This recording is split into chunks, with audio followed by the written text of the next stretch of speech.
So when you were young, you always wanted to do the craziest things. You just wanted to have fun. But when you're young, there's a word that literally ruins your day. It's a word that you never wanted to hear, and it's a word that meant doom, destruction in the mind of a toddler, and it's only 2 letters. And it's only 2 letters, yet so powerful. And that word is the word no. Can I have some more candy? No. Can I go out and hang out with my friends on a school night? No. Can I go to school dressed as Batman? No. And you remember growing up and you associate the word no with rejection and denial, and you got so mad at your parents. You went right upstairs, got 2 toys, 2 bags, packed it up and said, you know what, I'm moving out. I know what I want to do. This is what I'm going to do. You don't know what's fun. Here's the thing though. You're young and you're unaware. And while you're young and unaware, your parents actually act as your conscience. Why can't you have candy? Because it's going to make your stomach hurt. Why can't you go hang out with your friends on a school night? Because you have to study. And now why can't you wear your Batman costume to school? Because being a superhero is a full-time job. And the thing is though, as you grow up, you start to understand what the word no means. You learn that the word no means to reject. But my argument today isn't about rejection. It's about utilizing the power of the word no to grow. Because it's not only as important to know how to say no, but to understand when and why to say no, to pave the way for future opportunities in the long term, in terms of the short term. Now, when you're young, having fun is about 90% on your agenda. So it normally takes very specific and harsh instances where you learn that maybe no was the better choice. When I was 5 years old, my father used to tell me all the time, never go outside without your shoes. And it was such a weird thing because I see all my friends go running outside, playing, doing all their little things without their shoes on, and they're having so much fun. And I'm thinking to myself, why can't I go have fun like that? Why am I sitting in the house with sandals on? I want to go out and have fun. And so being the rebellious young person that I was, I thought to myself, you know what? I'm going to go out without my shoes on. And so I waited for a Saturday morning. And my dad was sleeping, and I got out of bed, tiptoed straight out, looked around, and just dashed without my shoes. And I ran for 10 minutes through mud, through everything you can imagine, like on the sidewalk, and I felt the air go between my toes. It was so liberating. And I was thinking to myself, wow, my dad does not want me to have fun. I'm totally fine. Like, I can't wait to go back and tell him, you know what, Dad, you are so wrong. I am having the time of my life. But as I was running back, I stepped on a rock right into my foot. Blood's gushing out. And I'm thinking to myself, oh crap. Not only am I in pain, I'm going to be even in more pain when my dad finds out. So I'm probably going to have to do something and hide this. And so getting back to the house, I tiptoed right back. But as my luck would have it, right when I opened the door, my dad is standing right there, looking right down at me. And I'm like, oh my God. And he looks very calm. Looks straight down, doesn't look at my face, looks straight at my feet and said, and he knows the answer, son, did you go outside without your shoes on? And I looked at him and said, no. And he said to me, go in the other room and get all the pieces of paper you possibly can. I was like, why? He's like, go and get all the pieces you possibly can. And so I went in the other room, got all the pieces of paper I possibly could, and brought it in and said, now get a pen. I was like, oh God, I think I know what's about to happen. He said, get a pen. So I got the pen. He said, write down 200 times that I will not go outside without my shoes on. And keep in mind, I'm having a bloody foot right now. And he looked at me and actually said, how's your foot? I'm like, it hurts, but it's going to be fine. He's like, good, now start writing. So that's how I spent my Saturday morning, in pain and realizing in retrospect, maybe no was the much better option. And I've had so many instances in my life now where whether in hindsight or in the beginning, no was meant to protect me.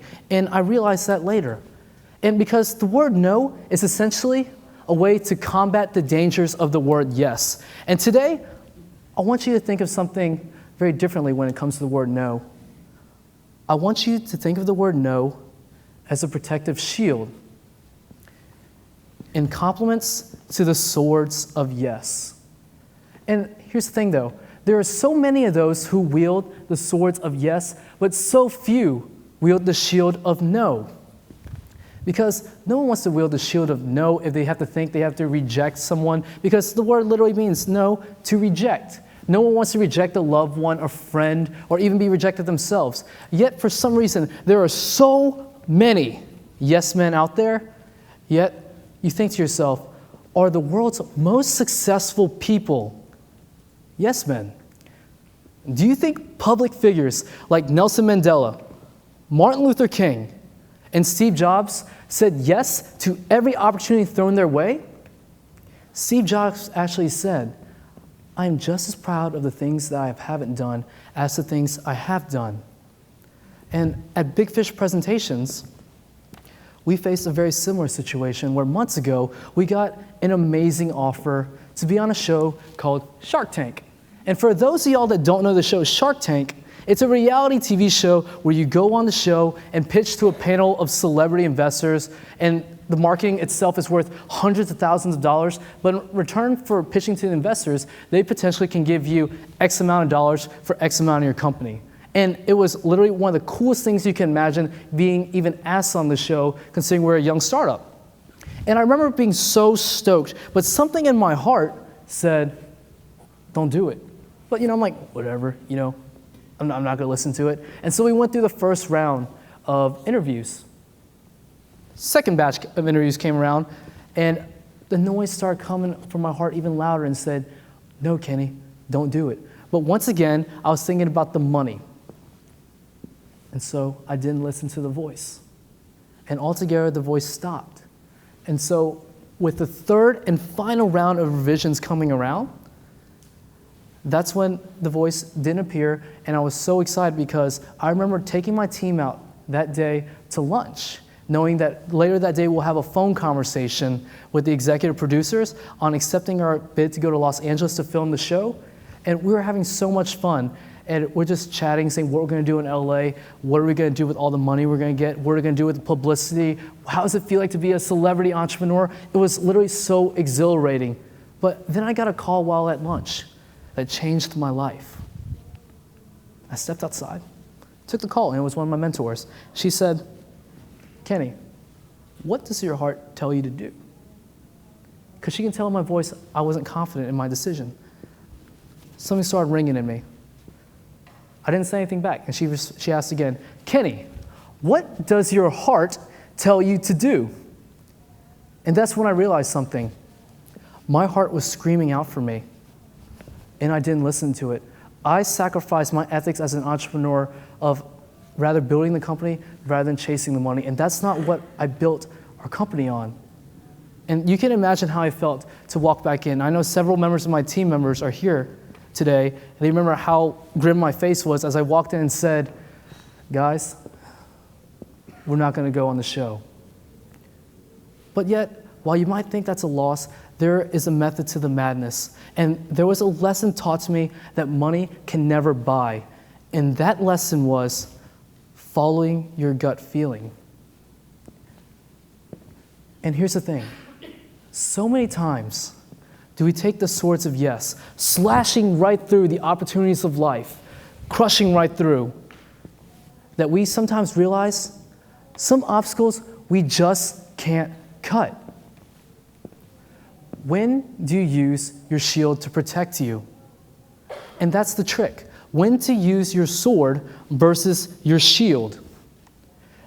And you can learn and develop that by developing your gut feeling. And you learn to develop your gut feeling by turning down big opportunities in the short term for even bigger opportunities in the long term.